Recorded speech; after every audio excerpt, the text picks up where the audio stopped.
नमस्कार।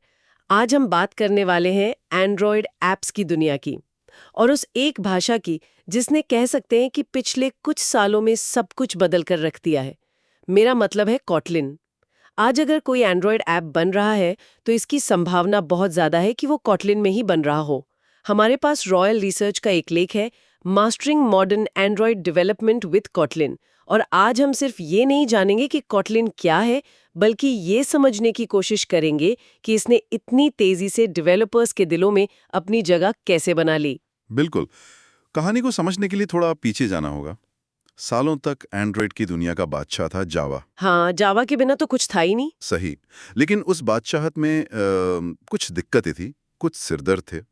आप इसे ऐसे समझिए कि जावा एक बहुत पावरफुल कार थी, लेकिन उसके कई सेफ्टी फीचर्स जैसे सीट बेल्ट या एयरबैग आपको खुद लगाने पड़ते थे। अच्छा। और अगर आप भूल गए तो नतीजा आपका था ऐप क्रैश। और एंड्रॉयड की दुनिया इन क्रैशों से भरी हुई थी, खासकर एक बहुत ही बदनाम एरर की वजह से। Null pointer exception. हाँ, वही। मुझे लगता है हर ऐप यूजर ने इसका अनुभव किया है, जब कोई ऐप अचानक से बस बंद हो जाता है। तो कॉटलिन की एंट्री इसी सीन पर होती है। लेख बताता है कि इसे जेट ब्रेन्स ने बनाया था 2011 में, पर असली धमाका हुआ 2017 में। जब गूगल ने इसे एंड्रॉयड की आधिकारिक भाषा घोषित कर दिया। एग्जैक्टली। और ये जेवीएम यानी जावा वर्चुअल मशीन पर ही चलती है। और यहीं पर कॉटलिन का सबसे पहला और शायद सबसे बड़ा मास्टर स्ट्रोक था। जावा के साथ 100% इंटरऑपरेबिलिटी। हाँ। इसका मतलब ये था कि ये जावा के साथ मिलकर काम कर सकती थी। ये कोई ऐसी क्रांति नहीं थी जो कह रही हो कि सब कुछ पुराना जला दो और नए सिरे से शुरू करो। नहीं, ये एक ऐसा सुधार था जो कहता था आपका जो कुछ भी बना हुआ है वो सुरक्षित है, आप बस यहीं से बेहतर बनाना शुरू कर सकते हैं। एक मिनट, ये सुनने में तो बहुत अच्छा लगता है, लेकिन क्या असलियत में ये एक सिरदर्द नहीं बन जाता? एक ही प्रोजेक्ट में दो भाषाएं, दो अलग-अलग सिंटैक्स। वाजिब सवाल है। मतलब कोड को मेंटेन करना और मुश्किल नहीं हो जाता इससे? शुरुआत में कुछ डेवलपर्स को ये चिंता थी, बिल्कुल थी। लेकिन कॉटलिन को इतनी चालाकी से डिजाइन किया गया है कि ये जावा कोड को बहुत आसानी से कॉल कर सकता है। और जावा कोड कॉटलिन को। अच्छा। और एंड्रॉयड स्टूडियो जैसे टूल्स तो इतने स्मार्ट हैं कि वो जावा कोड को अपने आप कॉटलिन में बदल भी सकते हैं। तो ये सिरदर्द बनने के बजाय एक पुल बन गया, एक ब्रिज। हाँ। डेवलपर्स अपने बड़े बड़े जावा प्रोजेक्ट्स को फेंकने के बजाय उसमें धीरे धीरे कॉटलिन के नए सुरक्षित हिस्से जोड़ सकते थे। इसने अपनाने की सबसे बड़ी रुकावट को ही खत्म कर दिया। ठीक है, तो ये पहला कदम था, लेकिन दरवाजे के अंदर आने के बाद डेवलपर्स को ऐसा क्या मिला कि वे यहीं रुक गए? लेख में कुछ मुख्य फीचर्स का जिक्र है: संक्षिप्तता, सुरक्षा और कोरूटीन्स। चलिए संक्षिप्तता यानी कंसाइजनेस से शुरू करते हैं। मतलब कम कोड लिखना। हाँ, लेकिन ये सिर्फ लाइनें बचाने के बारे में नहीं है, ये बॉयलर प्लेट कोड को खत्म करने के बारे में है। बॉयलर प्लेट कोड, इसको थोड़ा आसान शब्दों में समझाएंगे? जैसे वो सारा कागजी काम जो असली काम से पहले करना पड़ता है। एकदम सही एनालॉजी है। जावा में एक बहुत ही साधारण सा डेटा ऑब्जेक्ट बनाने के लिए मान लीजिए एक यूजर जिसमें सिर्फ नाम और उम्र हो, आपको 15-20 लाइन का कोड लिखना पड़ता था। 15 से 20 लाइन? हाँ, getters, setters, equals, hash code, to string, ये सब। ये वही फॉर्म भरने जैसा था। कॉटलिन में आप बस एक लाइन लिखते हैं। एक लाइन? बस एक line. Data class user, val name string, val age int, हो गया। कोटलिन ने उस आधे घंटे के फॉर्म को 1 सेकंड में भर दिया। ये तो अविश्वसनीय है। इससे तो डेवलपर का कितना समय बचता होगा? समय भी बचता है और गलतियों की गुंजाइश भी कम हो जाती है। जब कोड कम और पढ़ने में आसान होता है तो आप असली चीज पर ध्यान दे पाते हैं, यानी ऐप के लॉजिक पर। बिल्कुल। न कि भाषा की औपचारिकताओं पर। ठीक है, तो कोड छोटा और साफ हो गया। अब आते हैं उस सबसे बड़े सिरदर्द पर जिसका जिक्र आपने शुरू में किया था, नल पॉइंटर एक्सेप्शन और सेफ्टी। लेख कहता है कि कॉटलिन में नल सेफ्टी पहले से ही है। ये कैसे काम करता है? ये कॉटलिन की फिलॉसफी का सबसे अच्छा उदाहरण है। जावा की फिलॉसफी थी कोई भी वेरिएबल नल यानी खाली हो सकता है, ये तुम्हारी जिम्मेदारी है कि इसे हैंडल करो। कॉटलिन ने इसे पलट दिया। उसकी फिलॉसफी है डिफॉल्ट रूप से कोई भी वेरिएबल नल नहीं हो सकता। नहीं हो सकता? नहीं, जब तक कि तुम खुद, मतलब डेवलपर खुद, विशेष रूप से न कहें कि इसकी इजाजत है। लेकिन इससे डेवलपर्स का काम और मुश्किल नहीं हो जाता? कभी कभी तो हमें सच में खाली या नल वैल्यू की जरूरत पड़ती है। नहीं, यहीं पर इसकी खूबसूरती है। कॉटलिन आपको नल वैल्यू रखने से रोकता नहीं है, वो आपको इसे सुरक्षित तरीके से करने के लिए मजबूर करता है। मजबूर करता है। हाँ, अगर आपको कोई वेरिएबल नल चाहिए तो आप उसके टाइप के आगे एक सवालिया निशान लगा देते हैं, जैसे स्ट्रिंग। अब कंपाइलर को पता है कि ये वेरिएबल नल हो सकता है, अच्छा। और फिर जब भी आप उस वेरिएबल का उपयोग करने की कोशिश करेंगे तो कंपाइलर आपको फोर्स करेगा कि पहले चेक करो कि ये नल तो नहीं है। अगर आप ऐसा नहीं करते तो आपका कोड कंपाइल ही नहीं होगा। अरे वाह! तो मतलब एरर ऐप के चलने और क्रैश होने के बजाय कोड लिखते समय ही पकड़ में आ जाता है। बिल्कुल। आप इसे ऐसे देखिए, जावा ने आपको एक शक्तिशाली कार दी थी, लेकिन सीट बेल्ट आपको याद करके लगाना पड़ता था। कोटलिन में कार तब तक स्टार्ट ही नहीं होती जब तक आप सीट बेल्ट नहीं लगा लेते। हाँ हाँ, क्या बात है। नल सेफ्टी वही अनिवार्य सीट बेल्ट है। ये वाकई में एक बहुत बड़ा बदलाव है। तो कोड सुरक्षित और छोटा हो गया, ठीक है। लेकिन आजकल के ऐप्स की सबसे बड़ी चुनौती तो स्पीड और रिस्पॉन्सिवनेस है। बिल्कुल। जब ऐप डेटा डाउनलोड करते हुए अटक जाता है तो यूजर उसे डिलीट कर देता है।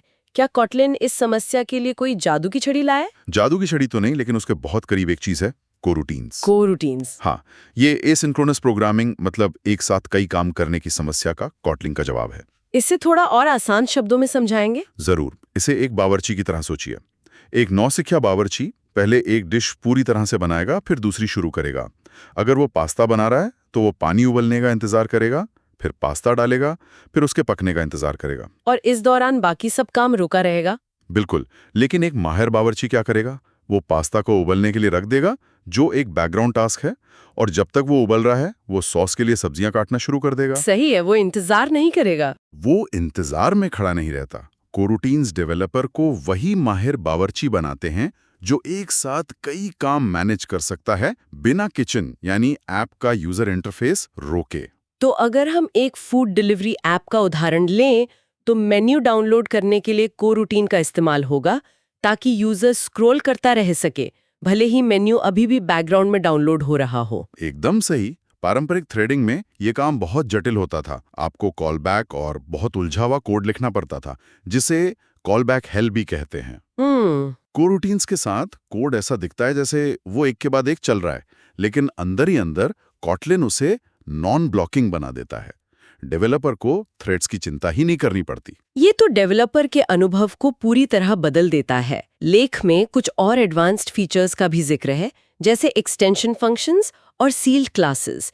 क्या ये भी इसी फिलॉसफी का हिस्सा है? हाँ, ये उसी फिलॉसफी को और आगे ले जाते हैं। एक्सटेंशन फंक्शंस को ही लीजिए, ये कमाल का फीचर है। कैसे? मान लीजिए आपके पास एक स्ट्रिंग क्लास है। अब आप एक नया फंक्शन बनाना चाहते हैं जो चेक करे कि कोई स्ट्रिंग एक वैलिड ईमेल है या नहीं। जावा में आपको एक अलग से स्ट्रिंग यूटिल्स नाम की क्लास बनानी पड़ती। सही है। कॉटलिन कहता है क्यों, ये फंक्शन तो स्ट्रिंग पर ही काम कर रहा है। तो आप सीधे स्ट्रिंग क्लास पर एक नया फंक्शन अटैच कर सकते हैं बिना उसके ओरिजिनल कोड को छुए।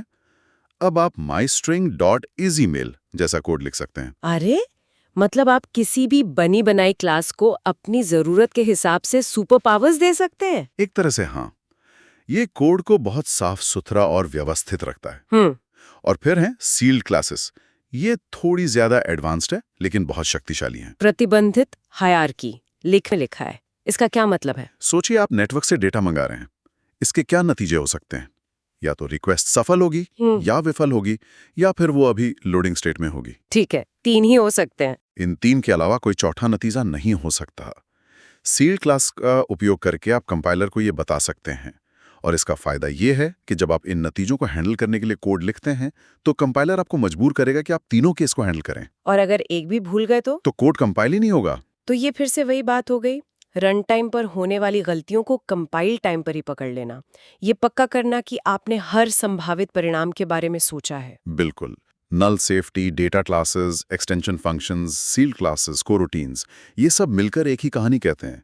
अंदाजा लगाना बंद करो, गलतियां कम करो और अपना समय और ऊर्जा ऐप के असली लॉजिक और यूजर एक्सपीरियंस पर लगाओ। ये सब बहुत प्रभावशाली है, लेकिन किसी भी तकनीक की सफलता सिर्फ उसके फीचर्स पर निर्भर नहीं करती।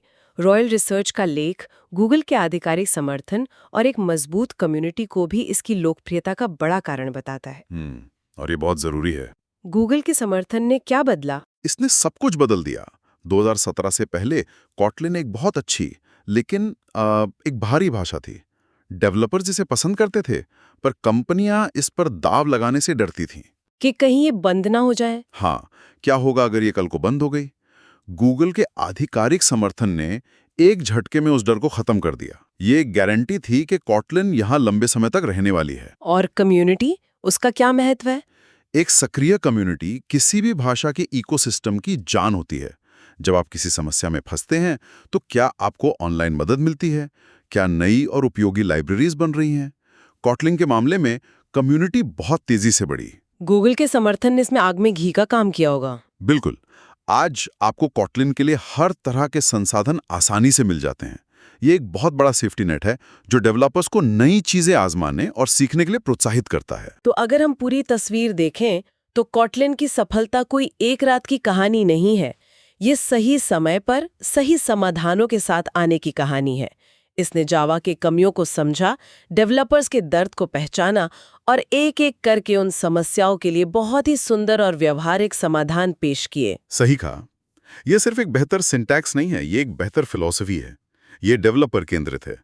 इसका लक्ष्य सिर्फ काम करवाना नहीं है, बल्कि काम करने के अनुभव को सुखद और सुरक्षित बनाना है। और जब डेवलपर्स खुश होते हैं और कम गलतियां करते हैं तो उसका सीधा फायदा उन करोड़ों लोगों को मिलता है जो हर दिन उन ऐप्स का इस्तेमाल करते हैं। उन्हें ज्यादा स्थिर, ज्यादा तेज और ज्यादा भरोसेमंद ऐप्स मिलते हैं। तो रॉयल रिसर्च के इस लेख से ये साफ है कि कॉटलिन सिर्फ एंड्रॉयड डेवलपमेंट का वर्तमान नहीं, बल्कि भविष्य भी है। बिल्कुल।